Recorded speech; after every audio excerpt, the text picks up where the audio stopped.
महाराष्ट्राचं लक्ष ज्या प्रकरणाकडे लागलेलं होतं ते प्रकरण म्हणजे संतोष देशमुख हत्या प्रकरण.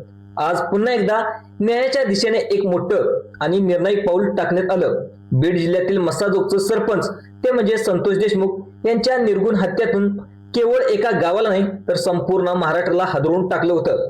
आज या प्रकरणाने न्यायालयात एक नवीन वळण देखील घेतला असून पुढील काळात हा खटला अधिक वेगाने पुढे जाण्याचे स्पष्ट आपल्याला संकेत मिळाले. ही केवळ एक न्यायालयीन सुनावणी नव्हती तर ती सत्य आणि असत्य यांच्यातील संघर्षाची सुरुवात होती. सकाळपासूनच बीड जिल्हा विशेष सत्र न्यायालयामध्ये परिसरामध्ये कमालीचा तणाव देखील आपल्याला पाहायला मिळत होता. पोलीस बंदोबस्त वाढवण्यात आला होता. प्रत्येकाच्या नजरा न्यायालयाच्या दरवाजाकडे लागलेल्या होत्या, कारण आजचा दिवस या प्रत्येक अत्यंत महत्वाचा मानला जात होता. जे काही पीडित संतोष देशमुख यांच्या कुटुंबाचे डोळे आशेने देखील भरले होते. त्यांच्या चेहऱ्यावर वेदना, थकवा, तरी देखील न्याय मिळेल ही शेवटची उमेद त्यांना स्पष्ट दिसत होती. अनेक महिन्यापासून न्यायालयाच्या पायऱ्या झिजवणाऱ्या या कुटुंबासाठी आजचा दिवस अत्यंत निर्णायक ठरणार होता. दुसरीकडे आरोपीच्या वकिलाची लगबग सुरू होती. फाईल्स, अर्ज, कायदेशीर मुद्दे याची देखील त्याची तयारी सुरू होती. प्रत्येक जण आजच्या सुनावणीला विशेष महत्त्व देत होते, कारण आजचा दोषारोप निश्चित होणार होते. म्हणून आजचा खटला प्रत्यक्ष सुनावणीच्या टप्प्यात प्रवेश करणार होता. न्यायालयीन कारवाई सुरू होताच न्यायालयाने देखील अतिशय ठाम आणि गंभीर शब्दात सुनावणी सुरुवात केली. न्यायालयाच्या उपस्थित सर्व आरोपींना ज्यांच्या नावाने हाक मारून कटाग्रहात त्यांना बोलवण्यात आलं. त्यानंतर एक एक करून त्यांच्यावरती ठेवण्यात आलेले गंभीर आरोप त्यांना वाचून दाखवण्यात आले. या आरोपामध्ये जबरदस्तीने पैसे वसुली, अपहरण, जीवघेणी हल्ला, खून, मकोवा या अंतर्गत संघटित गुन्हेगारी यासारख्या अत्यंत गंभीर कलमाचा समावेश करण्यात आला होता. अनेक आरोप देखील वाचले जात होते. असे असत होत असताना संपूर्ण न्यायालयामध्ये एक प्रकारची भयान शांतता पसरली होती. या क्षणी अनेकांच्या अंगावर काटा आला, कारण हे प्रकरण आता केवळ संशयाच्या पातळीवर राहिलं नव्हतं. त्या न्यायालयाने स्पष्ट सांगितलं होतं की आजपासून हा खटला पूर्णपणे वेगळी दिशा घेणार आहे. तर या आधीच्या अनेक सुनावणीमध्ये तांत्रिक कारणं, नवीन अर्ज पुराव्याची मागणी, वकिलामध्ये बदल अशा विविध कारणामुळे हा खटला वारंवार लांबवण्यात आला होता. मात्र आज न्यायालयाचा सूर या ठिकाणी पूर्णपणे बदललेला दिसला असून न्यायाधीशांनी या स्पष्ट शब्दामध्ये बजावलं की या प्रकरणाला आधीच खूप उशिरा झालेला आहे. आता कोणत्याही परिस्थितीत अनावश्यक विलंब या ठिकाणी खपवून घेतला जाणार नाही. या वाक्याने संपूर्ण न्यायालयात एक गंभीर वातावरण निर्माण झालं. सरकारी पक्षाकडून ज्येष्ठ विधितज्ञ उज्ज्वल निकम यांनी देखील अत्यंत ठोस आणि प्रभावी युक्तिवाद सादर केला. त्यांनी सांगितले की संतोष देशमुख यांची हत्या ही कोणतीही अचानक घडलेली घटना नव्हती, तर हा गुन्हा पूर्णपणे नियोजनबद्ध पद्धतीने करण्यात आलेला होता. उज्ज्वल निकम यांनी न्यायालयाला सांगितले की आर्थिक व्यवहारात अडथळा निर्माण झाल्यामुळे आणि परिसरात वर्चस्व प्रस्थापित करण्याच्या उद्देशाने हे भयानक कृत्य त्यांच्या हातून करण्यात आलेलं आहे. केवळ एका व्यक्तीला मारणं हा उद्देश नव्हता, तर संपूर्ण परिसरात दहशत निर्माण करणं हा त्यांचा हेतू होता. या युक्तिवादानंतर न्यायालयात उपस्थित असलेले अनेक जण सुन्न झाले, कारण हे प्रकरण वैयक्तिक वादापेक्षा कितीतरी पटीने गंभीर असल्याचं या ठिकाणी स्पष्ट संकेत होते आणि संघटित गुन्हेगारीचा एक संशय अधिक गडद होत चालला होता.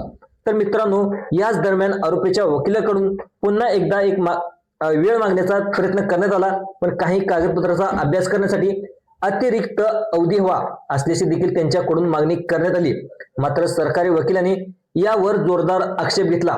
सरकारी वकिलांनी सांगितले की आवश्यक ते सर्व पुरावे आधीच उपलब्ध करून दिलेले आहेत. CCTV footage, call details, digital data यासारखे महत्वाचे पुरावे न्यायालयासमोर सादर करण्यात आलेले आहेत. न्यायाधीशांनी दोन्ही बाजूचा युक्तिवाद ऐकून घेत स्पष्ट आदेश दिला की डेटा उपलब्ध होताच तपासणीसाठी देण्यात यावा.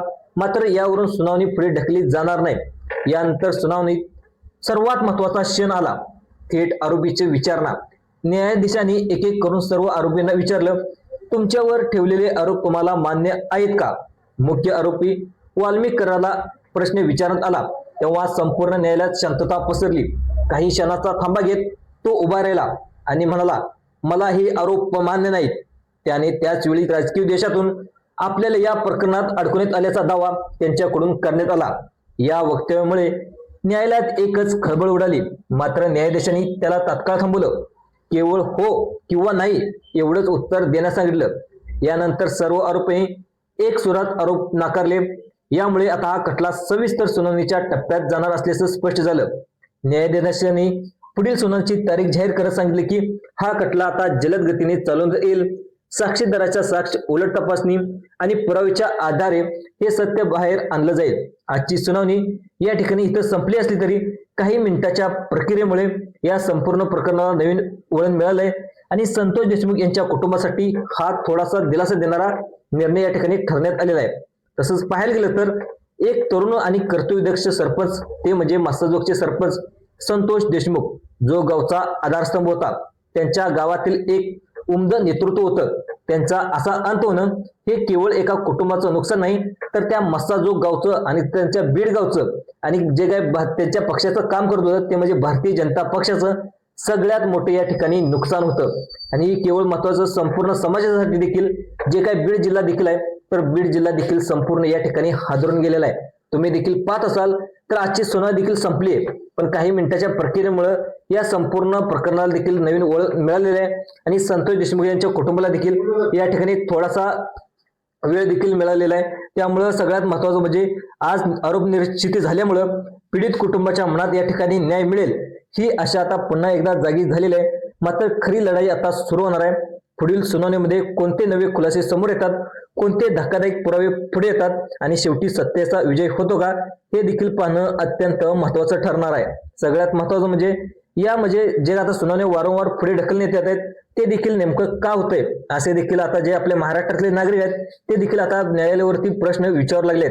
तर मित्रांनो, आम्ही सविस्तरच अभ्यास करून या निकालाचा अंतिम निकाल आम्ही देऊ अशी माहिती देखील या ठिकाणी न्यायालयाने या ठिकाणी देण्यात आलेली आहे. त्यामुळं जो खरा आहे तो खऱ्याचाच आम्ही न्याय देण्याचा प्रयत्न करेल अशी माहिती देखील या ठिकाणी न्यायालयाकडून आता या ठिकाणी देण्यात आलेली आहे. त्यामुळे आता पुढील सुनावणीमध्ये देखील कोणते खुलासे समोर येतात ते देखील पाहणं अतिशय गरजेचं आहे. कारण धक्कादायक पुरावे बाहेर येतात की शेवटी सत्याचा विजय होतो हे देखील पाहणं अत्यंत महत्वाचं ठरणार आहे. तर या प्रकरणातील प्रत्येक घडामोड जाणून घेण्यासाठी आमच्याशी तुम्ही जोडून राहा. कारण तुम्हाला माहित असेल असेच आपण शेतीविषयक व्हिडिओ असतील, नंतर वेगवेगळ्या प्रकरणाचे विषय असतील, नंतर महाराष्ट्रातील पॉलिटिकल विषय असतील, असे वेगवेगळे विषय आपल्या जे काही संभाजी अर्जुनपुरा युट्यूब चॅनल आहे त्या युट्यूब चॅनलच्या माध्यमातून तुमच्यापर्यंत पोहोचवण्याचा आम्ही प्रयत्न करत असतो. त्यामुळे जर तुम्ही चॅनलवर जर पहिल्यांदाच आला असेल तर सगळ्यात अगोदर तुम्हाला नोटिफिकेशन येण्यासाठी जे आपलं चॅनलचं बेल आयकॉनचं बटन आहे त्या बेल आयकॉनच्या बटनवरती तुम्ही क्लिक करा. तर सगळ्यात अगोदर जो तुमचा व्हिडिओ आहे त्यामध्ये पाहिलं तर सरकारी योजना असतील, नंतर बैलगाडी शर्यत असेल, राजकारण असेल आणि जे काय महाराष्ट्रामध्ये छोट्या मोठ्या घडामोडी घडतात सगळ्यात अगोदर आपल्या चॅनलवरती येत असतात. त्यामुळे आपल्या चॅनलला नक्की सबस्क्राईब करून ठेवा. आणि सगळ्यात महत्त्वाचं तुमचं जे काय मत आहे आजच्या घडामोडीबद्दल संतोष देशमुख सरपंच यांची सुनावणी झाल्याबद्दल त्याबद्दल काय मत आहे नक्कीच तुमच्या कमेंट बॉक्समध्ये नोंदवा आणि हा व्हिडिओ नक्की शेअर करा. सत्य सर्वांपर्यंत पोहोचा आणि अशा सखोल बातम्यासाठी आमच्या चॅनलला सबस्क्राईब देखील करायला विसरू नका. धन्यवाद.